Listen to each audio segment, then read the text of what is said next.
challenges. Okay, so as newcomers looking at the 12 steps for the first time, many of us wondered what we were supposed to do once we'd completed the 12 steps. The answer is that our recovery is never finished, it just begins again. We remember that the life we now have was once in a state of apparent destruction, just as the tablets containing the Word of God have been smashed. In our despair, we agreed to let go and to let God give us a new life. We learned to trust God, we cleaned house, we repaired our relationships with others. The promises of the program began to manifest in our lives. Finally, we had a spiritual awakening as a result of these steps. But our spiritual awakening in step 12 is not the end of our recovery. Our newfound faith leads us to a greater acceptance of the original powerlessness in step 1. Just as we admitted to God and surrendered and started over again. No matter how many times we work through the steps, we never stop admitting that we're alcoholics or addicts. We admit again that our lives have been unmanageable, and it's only with this admission that our renewed spiritual lives can begin. So I also have a few notes here about Sukkot. I was reading some essays by Rabbi Beryl Wine, and he wrote in one, in many climates there was no possibility of such great decorations of the Sukkah. In my youth I remember that in my father's synagogue Sukkah and in the yeshiva Sukkah there were little or no decorations, and they didn't have much color or any pizzazz attached to them. So why don't yeshivas get into what the... Oh, good. Glad it's empty. So why don't yeshivas get into decorating the Sukkah? You've spent time in a lot of yeshivas. They do. Oh. I don't know where I don't think you can make a blanket statement. Okay, so some yeshivas not so much into it. Yeah, I mean, I was learning in Bell's yeshiva, and Bell's had a lot of gay guys that said they were into interior decorating. I'll be right back. Where's that Rouse back? No. Bell's had a monster sukkah, gigantic sukkah, and it was quite beautiful, and all kinds of decorations and ornaments and paintings on the walls, and it was really impressive. So I don't really buy into this notion that yeshivas don't have nice sukkahs. I don't know. I don't know where that comes from, but I haven't seen that. I'll just go check the. Is anybody here? We got one viewer. Hey, Michelle, thanks for hanging in there, and we got 4 guests who don't want to sign in. So it's these people who are nervous. Go ahead, get a login, create an account, get a login, log in, and then come over to the link so you can join the party. I want to say something about Zos HaBerachah, that it says that literally it means this is the blessing. This is the blessing that God gives to the Jewish people. Why is this Parsha always fall? Oh, I just want to clarify something before we get to that. This Shabbos, we don't read this Parsha. You know that, right? No. The Parsha that we're talking about, Zos HaBerachah, is not read this following Shabbos. This following Shabbos is Shabbos Chol Hamoed. It's the Shabbos in the middle of Sukkot, and we have a special reading for Shabbos Chol Hamoed. When do we read V'zos HaBeracha? This week's Parsha is V'zos HaBeracha, but when do we actually read it in shul? We read it on Simchas Torah. Oh. We read it on Simchas Torah, which is going to fall on next Friday. Not this Friday, the following Friday. So the Parsha that we're learning right now is actually going to be read in shul on the following Friday. Why is this Parsha different from all other Parshas? All other Parshas fall, we read them on Shabbos. Yeah.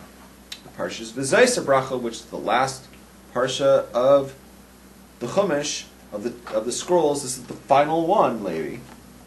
We read that on Simchas Torah. And the answer is because Simchas Torah is a special day. It's the celebration of completion of reading the entire Torah, and on that day we read the final Parsha, V'zos HaBeracha, and then we make like a big party, right? Because we've completed reading the Torah. So we always read V'zos HaBeracha on Simchas Torah. Interestingly enough, it says, this is the bracha, this is the blessing that I give to you. And everyone who goes to shul that day gets a blessing. You don't have to pay, oh, maybe they do in some shuls, but you don't have to pay for an aliyah that day. Every Jew gets an aliyah that day if you go to shul. Did you know that? Do you like to walk around the neighborhood on Simchat Torah? I do. I check out all the action, yeah. But you know about that. You can get an aliyah that day. Every Jew gets an aliyah, you get to read from the Torah. Because why? Because you should get a bracha. They give you a mishaberach when you're done. Every Jew should get a bracha that day, just as every Jew in the desert got a bracha on at the end in the Parshah of HaBerachah, because God gives a bracha to all the Jews, except Shimon got the short end of the stick. Shimon didn't get a bracha. If you're from the tribe of Shimon, you didn't get a bracha, because in the HaBerachah, every tribe gets a bracha, but Shimon doesn't get blessed. Shimon gets screwed once again. So Shimon didn't get any land. Did you know that, right? We learned in the previous parsha that when they divvied up the land and all the different tribes should get in Israel, Shimon doesn't get a portion. You know, it's like he doesn't get that. He doesn't get a bracha. He gets screwed every time. Go ahead. Okay. This guy's gonna miss. I can already tell you. Nope, he made it. How many people is Yom Kippur a spiritual high? What's wrong with me? I never recall it as a huge high. We already covered that. Eating afterwards and drinking and meeting girls. Now that's a high. According to Rabbi Beryl Wine, Sukkot comes at the exact right time of the year psychologically and emotionally. If it were not for the advent of Sukkot and all the preparations involved regarding this festival of joy and happiness, we would all be very depressed at having to climb down from the pinnacle of Yom Kippur to our everyday mundane existence. So, Chol HaMoed, these are the intermediate days of a Jewish festival. The intermediate days are not to be treated as ordinary work days, writes Rabbi Wine, unnecessary work that is easily postponed until after the holidays, lawsuits, and other contentious matters. All these things are not to be pursued during Chol HaMoed. Therefore, in Israel and in many parts of the diaspora, Chol HaMoed is a vacation and leisure time. Stores and offices are closed, entire families participate in touring, visiting friends, relatives, attending concerts, and other forms of entertainment. Chol HaMoed, holiday clothing and finery is worn and festive meals are served. It's a joyous and sweet time of the year for all concerned, especially for the children who are free from school and their routines of the week. So yeah, Chol HaMoed does have a special feel to it if you're in an observant community. Right. I've always treated Chol HaMoed like it's like Chol HaMoed means Chol, which means the mundane. HaMoed means the holiday. It's the mundane part of the holiday. The question is, how do you treat those days?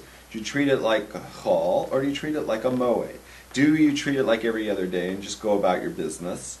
Or do you treat it like a special holiday? I lean more towards Moed, because like I still wear my Bekasher, right, with my holiday clothes. I wear the same exact clothes that I wear on Yom Tov. I wear my Yom Tov clothes all week.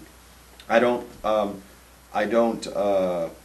on tefillin every day during Chol HaMoed. I treat it like a regular day. And the only things I do those days that are malacha are things that I need to celebrate the day with. You know, like get on the internet.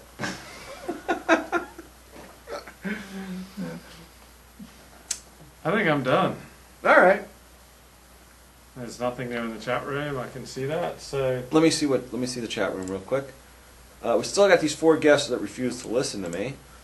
All right, listen. Thanks, Michelle, for hanging in there until the end. Really appreciate that. And thanks to all those people watching at home. It's good to have you, and we'll see you next week. Say your vort. kids, stay in yeshiva, stay off the crack.